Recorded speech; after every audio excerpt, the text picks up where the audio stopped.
അസ്സലാമു അലൈക്കും.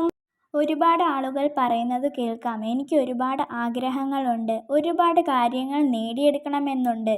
പക്ഷേ ഉദ്ദേശങ്ങൾ പൂർത്തിയാക്കാനുള്ള വലിയ സൂറത്തുകളോ വലിയ ദിക്കറുകളോ ഓതാനുള്ള സമയം എനിക്ക് കിട്ടുന്നില്ല. ഇതുപോലെയുള്ള ആളുകൾക്ക് ആഗ്രഹങ്ങൾ നേടിയെടുക്കാൻ ഏറ്റവും പവർഫുള്ളായിട്ടുള്ള ഒരു ദിക്കറിനെ കുറിച്ചാണ് പറയുന്നത്. ആഗ്രഹങ്ങൾ നിറവേറാൻ മാത്രമല്ല, ഈ ദിക്റ് ചൊല്ലിയാൽ മനസ്സിനും ശരീരത്തിനും സമാധാനം കിട്ടും, ടെൻഷൻ ഇല്ലാതാകും, എല്ലാവർക്കിടയിലും അംഗീകാരം ലഭിക്കും, ജനങ്ങൾ നമ്മളെ കൂടുതൽ ഇഷ്ടപ്പെടും, സർവ്വവാതിലുകളും തുറക്കപ്പെടും. എനിക്ക് ഏറ്റവും ഇഷ്ടപ്പെട്ട ഇസ്മാണിത്. അസ്മാഉൽ ഹുസ്നയിലെ ഏറ്റവും സുന്ദരമായ നാമങ്ങളിലൊന്നാണ്. വളരെ പരിശുദ്ധനായവനെ എന്നാണ് അർത്ഥം. യാ ഖുദ്ദൂസ് യാ അല്ലാ. നമ്മുടെ ആഗ്രഹങ്ങൾ നേടിയെടുക്കാൻ ഈ ഇസ്മ എങ്ങനെയാണ് ചൊല്ലേണ്ടതെന്ന് പറയാം.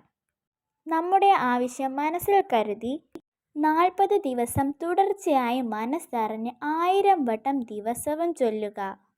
40ാമത്തെ ദിവസം ചൊല്ലി പൂർത്തിയാക്കി റബ്ബിനോട് കരഞ്ഞുകൊണ്ട് ദുആ ചെയ്യുക.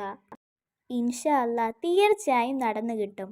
അത് എന്തുകൊണ്ടാണെന്നറിയാമോ? ഈ ഇസ്മ ചൊല്ലുമ്പോൾ നമ്മുടെ മനസ്സിൽ കെട്ടിക്കിടക്കുന്ന മറ്റുള്ളവരോടുള്ള അസൂയയും കുശുമ്പും വൈരാഗ്യവും അങ്ങനെ എല്ലാ കാര്യങ്ങളും ശുദ്ധീകരിക്കപ്പെട്ടുകൊണ്ടിരിക്കും. അങ്ങനെ നമ്മുടെ മനസ്സ് ശുദ്ധിയുള്ളതാവും. ഇതുപോലെയുള്ള മനസ്സിൽ നിന്നുള്ള പ്രാർത്ഥന എങ്ങനെയാണ് അള്ളാഹു തട്ടിക്കളയാതിരിക്കുക? കുഞ്ഞുങ്ങളുടെ പ്രാർത്ഥന അള്ളാഹു പെട്ടെന്ന് സ്വീകരിക്കുമെന്ന് കേട്ടിട്ടില്ലേ? കാരണം അവരുടെ മനസ്സിൽ ഒരു തെറ്റുപോലുമില്ല. ഇത് നമുക്ക് ഏത് സമയത്തും ചൊല്ലാം. 1000 വട്ടം ചൊല്ലാൻ കഴിയാത്തവർ നമുക്ക് ചൊല്ലാൻ പറ്റുന്ന ഒരു എണ്ണം വെച്ച് യാ ഖുദ്ദൂസ് യാ അല്ലാ എന്ന് ദിവസവും ചൊല്ലാൻ മറക്കരുത്. ഇൻഷാ അല്ലാ നമ്മുടെ എല്ലാവരുടെയും ആഗ്രഹങ്ങളും ഉദ്ദേശങ്ങളും അള്ളാഹു നടത്തി തരുമാറാകട്ടെ. ആമീൻ യാ റബ്ബൽ ആലമീൻ. അസ്സലാമു അലൈക്കും.